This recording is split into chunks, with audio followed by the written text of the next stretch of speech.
Jesus, that's bright. Hello. If you were 3 inches deep inside your mom and your dad was 3 inches deep inside of you, are you going forward or backwards to try and get out? I'll wait. Good evening. If that question just fried your brain, then congratulations, you've experienced the torment of a thought experiment. A thought experiment is an imaginary scenario that is meant to test an argument or a theory. It's often an idea that would be hard, impossible, or even unethical to actually perform. Generally, they are abstract hypotheticals that are meant to test our intuitions about morality and other fundamental philosophical questions. Some of them are really weird though. I describe them almost as traps designed to dismantle assumptions about reality, identity, and morality. Some of them are so unsettling that once you think them, they stay with you. And tonight we're going to be talking about some of those. One of the most recognizable things on this list that I made for this video was Roko's basilisk. And if you're familiar with that, you already understand the implications. And if you're not, I will explain more, I promise. But yeah, we'll be journeying through ideas that kept philosophers, scientists, and unlucky internet users awake at night. So consider this a cognito hazard if that sort of thing easily bothers you. I find them incredibly interesting, and if you're still watching, I'm here to tell you that you have lost the game.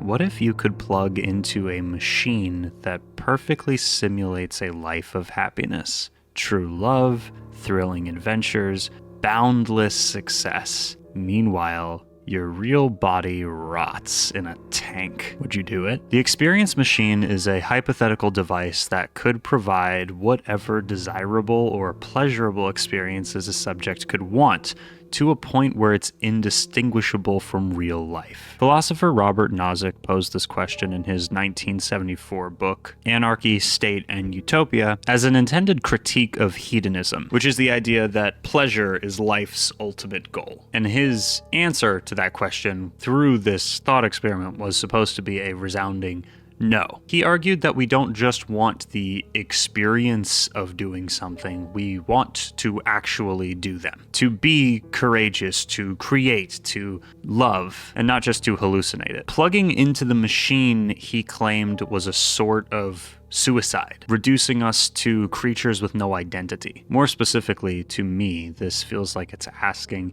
do we value truth over pleasure? Is reality important to you? An interesting counter-argument was raised in a paper titled "If You Like It, Does It Matter If It's Real?" by philosopher Philippe de Brigard. And apologies if I get pronunciations wrong in this video. Normally I look up how to pronounce people's names when I don't know, but I couldn't find some of these people, so I apologize. Brigard asks, what if we were already in the machine to begin with, then flips the script by asking people if they would unplug from the machine if they were aware that their real life outside of the machine is as a prisoner or is being subjected to horrible torture. And the results of him asking people this were that, most people who were told that they'd be in unimaginably horrible situations in their real life chose to stay plugged in, which would mean that for the average person, reality is negotiable, especially when the alternative is something unbearable. In the original paper, Nozick gives us 3 reasons that he came up with as to why the device would be undesirable. Number 1, we want to do certain things, not just have the experience of doing them. In the case of certain experiences, it is only because first we want to do the actions that we want the experiences of doing them or thinking we've done them. Number 2, we want to be a certain kind of person. Someone floating in a tank is an indeterminate blob. Is he courageous, kind, intelligent, witty, loving. It's not merely that it's difficult to tell, there's no way he is. Voluntarily plugging into the machine is a form of suicide. And number 3, plugging into a man-made machine limits us to a man-made reality. There is no actual contact with any deeper reality, though the experience of it can be simulated. We would be effectively limiting possibility to only what man can make. Here's a cheerful thought.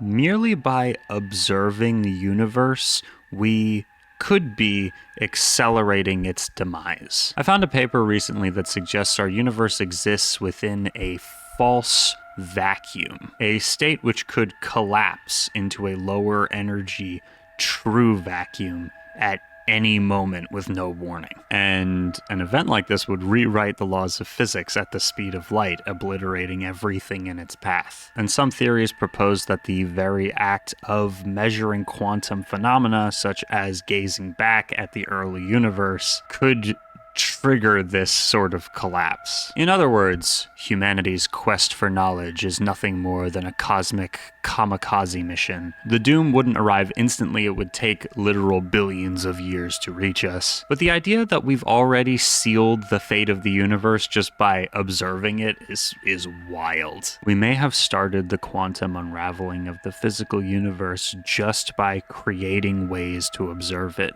That looking back 13 billion years started a cascade of quantum changes that will take that long to reach us with the consequences. And the problem is when we observe a system, we can keep it at a certain state. Studies have shown that repeatedly observing the state of an atom set to decay can keep that atom in its higher energy state. When we observe the universe, especially the dark side of the universe, we might be keeping it in its higher energy state.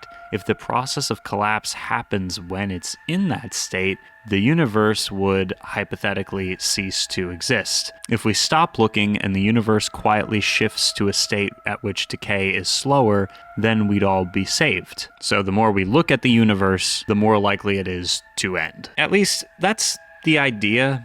This one is interesting, but multiple astrophysicists have kind of debunked the idea, including the dude who initially put it forward, who used newer data to put forth a more easy to understand theory. That's just that the general universe vacuum that we are in is rapidly decaying. And that's it. That's the extent of the theory, apparently. At least that's what I understood from what I read. I am not a very intelligent person, so don't take my word for it. Super interesting stuff regardless. Both of these experiments confront an uncomfortable idea. And the idea is that reality is far more fragile than we realize. The experience machine asks if we would trade truth for pleasure, and the false vacuum decay thing implies that simply knowing the truth might doom us all by itself. Like, ignorance is literally bliss. Ignorance becomes protection. Sounds almost biblical. Do not eat from the tree of knowledge. Together, the two ideas expose something. We crave control over our existence. And yet, ironically, the deeper we dig into it, it's possible that everything just gets less solid around us and the foundation starts to vanish. The next ones that we're going to talk about are even more personal. They attack your sense of self and identity. So that's fun.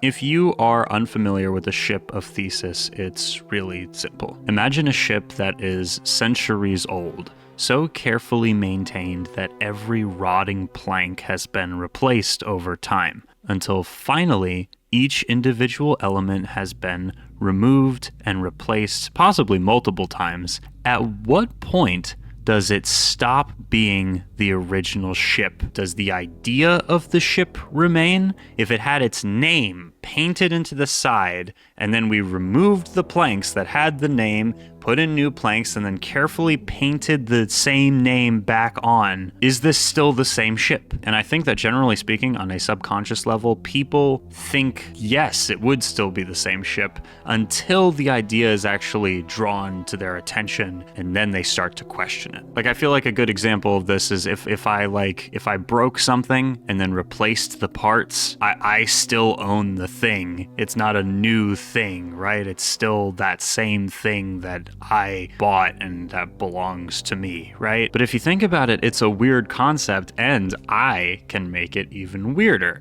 So take a deep breath, because this exact same thing is happening to you right now. Your body replaces nearly every cell inside you within a 7 to 10 year cycle. The you that laughed at a joke in 2015 is literally dead, atom by atom. This isn't even philosophy, this is biology. The ship of Theseus forces us to confront a scary thing. Identity isn't a fixed thing, it's a flickering thing. Are you a continuous self, or is the concept of identity a story that you tell yourself to keep going to bed at night?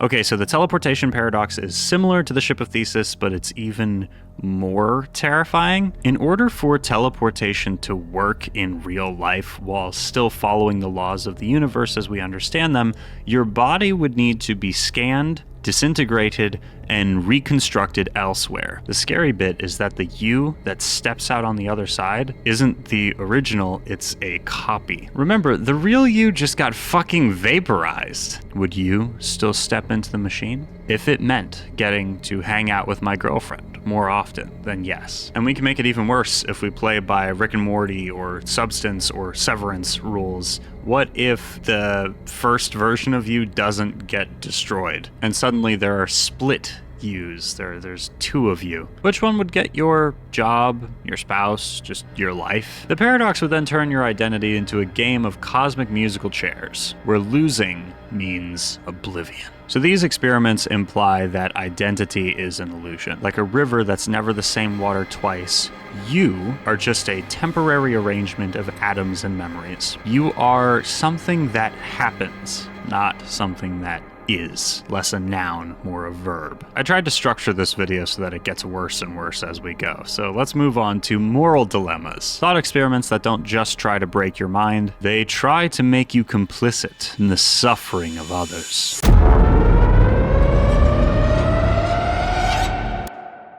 Okay, you're probably familiar with this one, but here's the trolley problem. 5 people are tied to a train track. You stand next to a lever that can divert the trolley onto a second track where it will kill one person instead. Do you pull it? This deceptively simple question has spawned decades of ethical and moral panic. Pulling the lever means choosing cold utilitarian logic, sacrifice the one to save the 5, needs of the many outweigh the needs of the few, but it also makes you an active participant in murder. Not pulling it technically kind of preserves your innocence while 5 people die. Because you didn't start the trolley, you didn't tie the people down, you're just a witness. There isn't really a clean answer, and you have guilt either way you go. There's a variant of the idea where there's like a tall stranger beside you, and then you push him onto the tracks, and that just stops the trolley to save the 5 people. And I think the point of that one is that the hands-on violence is supposed to feel even grosser. It just is like a totally different thing than flipping a switch, even if the outcome is identical. And this kind of exposes irrational thought on our part as humans, where we'd rather passively allow mass death than personally be involved in something bloody. But just from the criteria that I just put forward, there are many variations of the trolley problem, but just from the last one, I feel like the obvious answer is just throw yourself in front of the trolley. Like, okay, in a naive, idealist sort of way, I have always found the sacrificing the few in service to the greater good, that whole argument, in my opinion, in the abstract, it's super pretentious, and then in practice, all you're really doing is moralizing evil. Who are you, or who am I, to decide who is worthy to live and who isn't on behalf of other people? Who are we to play with the lives of people, you know? The actual caring, sacrifice way of looking at the world is in life or death situations, and in most situations, really, the needs of others outweigh the needs of the me. Live long and prosper. Why would I push some random fucking guy onto the tracks if I could just, do the exact same thing with my own body? I am taking it wrong though. Like, obviously, it's the whole point is that you have to choose. And I think the real lesson here is that every inaction is an action. If you choose not to decide, you still have made a choice. And in this case, it's complicity. And to dig a little deeper, standing by can often be a greater net loss than actually taking action and choosing a side in anything.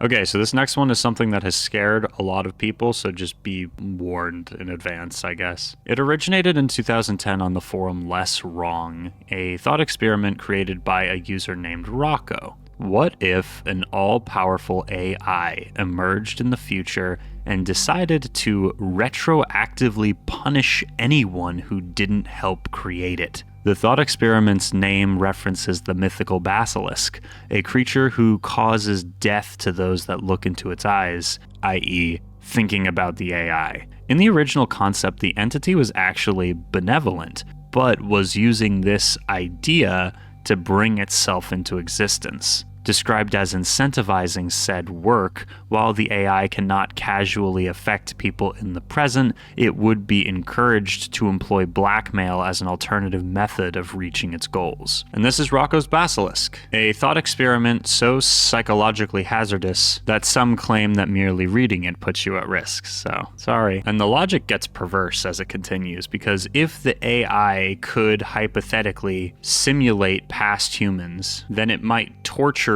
digital copies of those who did not aid in its birth, including you. Unless, of course, you start working on AI right now. Heaven or hell. Live or die. Make your choice. Some were reportedly so disturbed by the idea that they had actual breakdowns. The original poster reported that they had nightmares and wished they'd never come up with the idea. And the worst thing out of all of this was still yet to come. According to Wikipedia, and I'm just gonna read this to you verbatim. The thought experiment resurfaced in 2015 when Canadian artist Grimes referenced the theory in her music video for the song Flesh Without Blood, which featured a character known as Roko's Basilisk. She said, "She's doomed to be eternally tortured by an artificial intelligence, but she's also kind of like Marie Antoinette." And in 2018, Elon Musk, himself mentioned in Roko's original post, referenced the character in a verbatim tweet, reaching out to her.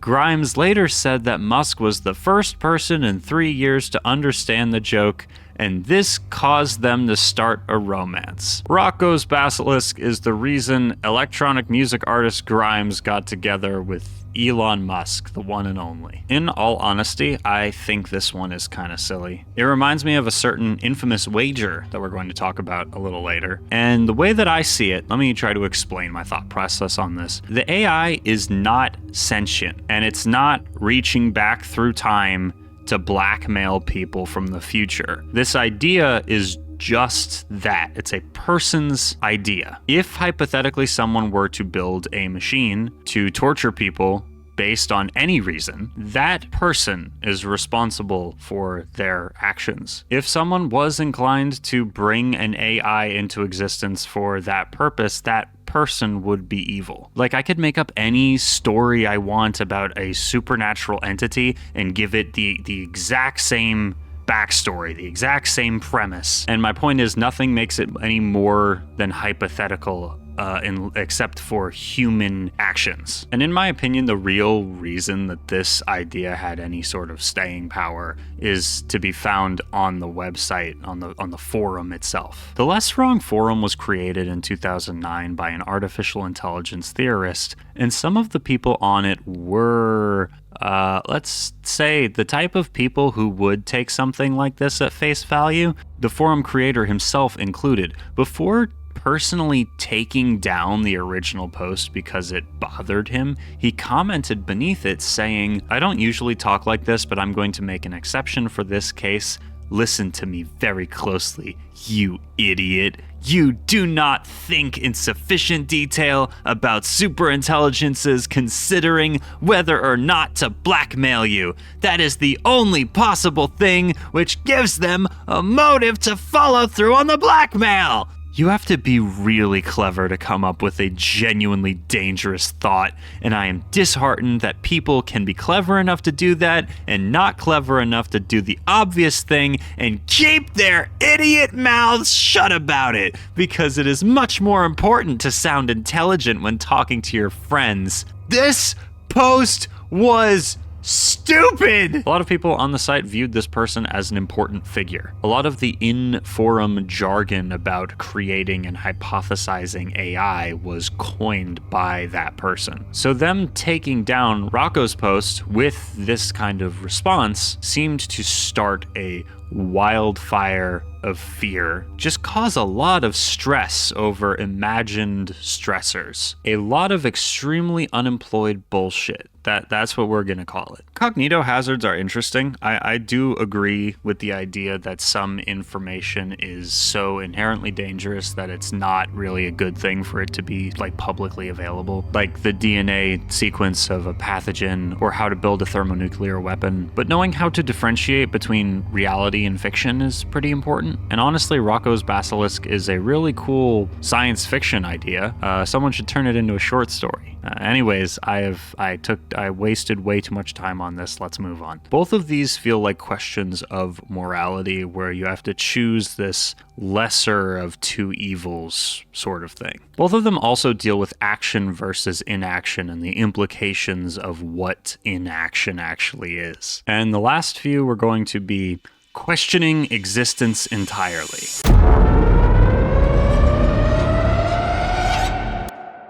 Let's talk about Project Sundial, the largest atomic weapon ever seriously proposed. In 1954, physicists toyed with a weapon too monstrous even for the Cold War, a self-sustaining nuclear chain reaction. The concept was a neutron bomb's fission triggers fusion, which would trigger more fission, and so on and so forth, hypothetically indefinitely, like theoretically forever. Dubbed Project Sundial, it was the ultimate doomsday machine. A bomb with no upper yield limit. A single detonation would, in principle, obliterate the Earth as we know it. One simple detonation would, in principle, consume the entire planet. They never built it, as far as we know, but the fact that it was seriously considered at any point just exposes a deeper madness. Humanity's capacity for self-destruction isn't just a risk, it's a fucking preference, I think. Like, Sundial to me proves that a lack of empathy leads us to a point where we will create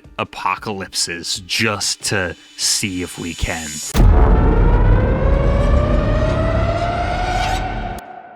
Believe in God. Just in case. Now we're going to talk about Pascal's infamous little gamble that reduces faith to calculation. If God exists, belief grants infinite reward. And if not, you lose little for your belief. But non-belief leaves you burning in hell and losing everything. In more exact words, the wager uses the following logic. God is or God is not. Reason cannot decide between the two alternatives. A game is being played where heads or tails will turn up. You must wager. It's not optional. So then we weigh the gain and the loss in wagering that God is. If you gain all. If you lose nothing. Wager then without hesitation that he is. There is an infinity of an infinitely happy life to gain, a chance of gain against a finite number of chances of loss, and what you stake is finite. But some cannot believe, and they should endeavor then to convince themselves. So the worst thing about this isn't just its cynicism. The most compelling thing for me about religion is faith. Faith that is cultivated through spiritual means. A belief in something without proof, right? That, just as a basic concept, that is so romantic, it's beautiful, it's extremely powerful. At its core, I believe that is rooted in love, or can be rooted in love. But with Pascal's wager, there is nothing but fear and this desire for material reward. We're trying to apply logic where logic isn't intended to apply. And what's really funny is that his logic is an emotional appeal to your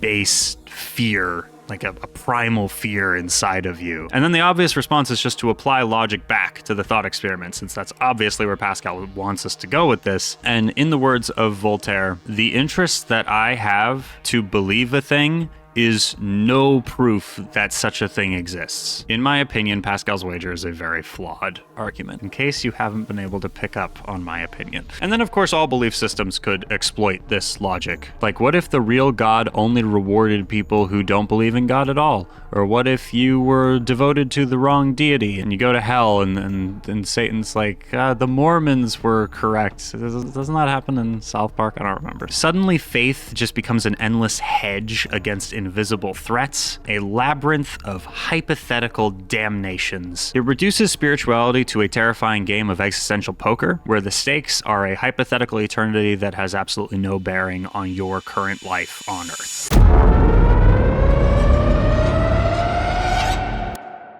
Okay, this is the last one, and I really like this one. I originally read it when I was 14, and the basic idea of it was almost a comforting thought to me at the time. I think because it took traumatic experience and made it feel like it could have been worth it, or that it could have meant something. For me, at that moment in my life, it was an uplifting story. I'm older now, and while I still try to make use of bad things that have happened to me or to people that I know in like art that I make as a sort of catharsis, I am not as enamored with this story as I once was. I still think it's incredibly interesting, but like the logic of it feels deeply evil to me now. So this is going to be fun. Andy Weir's The Egg begins as a simple conversation between a dead man and God, but by the end, it has unraveled everything we think we know about morality,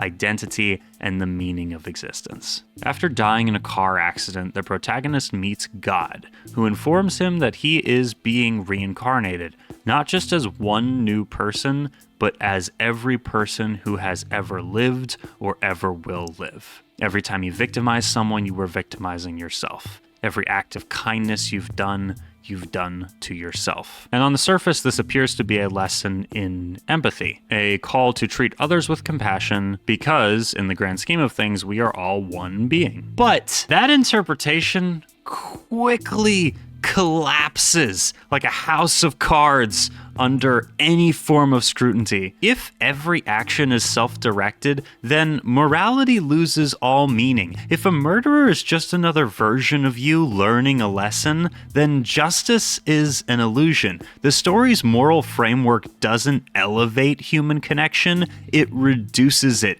to a solipsistic nightmare where every interaction is just the universe talking to itself. It's like the height of narcissism, really. I've met people in real life who genuinely believe the universe is like a hologram and that they are the only real person in it. That feels like a dumbed down version of the egg. And the true terror of the egg lies in its implications. In one life, you are a child dying in war. In another, you are the soldier who pulled the trigger. In a third, you're the politician who sent that soldier to die. And the story insists that this is how we learn, but what kind of all-seeing being designs a system where enlightenment requires being both the tortured and the torturer? Because that means there's no free will, only suffering. If you must live every life that is, was, or will be the abuser, the abused, the bystander, then choice is an illusion. You don't decide to be evil, you are fated to be evil, just as you are fated to suffer from it later. And that, my friend, is not karma. That is predestination with no possibility of redemption. Let's take it even further. If every person you've ever loved was just you in another form,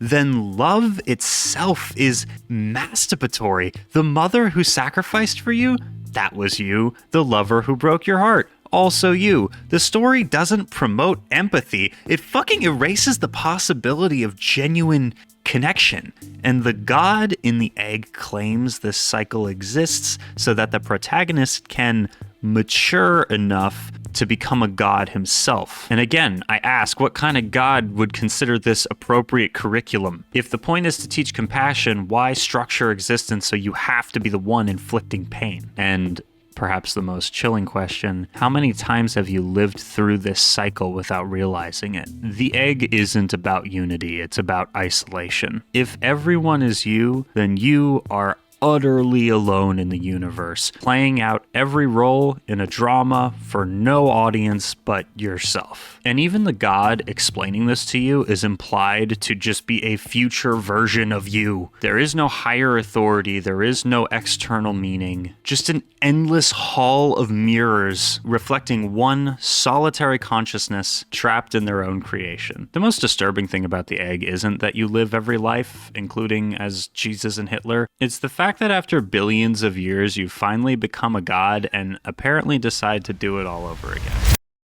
Okay, so we've explored ideas so destabilizing that they've led people to existential crisis. How do you feel? These experiments share a common thread as they expose the fragile scaffolding of human understanding. We build our lives on assumptions that time flows forward, that our choices matter, that our suffering has meaning, and these experiments sort of try to kick out those supports and leave us suspended over a void. And perhaps the most unsettling realization is that we crave answers, but the universe refuses to provide them. And we are left staring into the dark, wondering if the questions themselves are the point, and if madness is not a side effect of these experiments, but their only possible conclusion. So the next time you find yourself lying awake at 3 a.m., haunted by the idea that you might be hallucinating reality, or that your memories were all implanted 5 minutes ago, or that you've already lived this life infinite times, welcome to the club. You have joined the ranks of those who peered too deeply into the abyss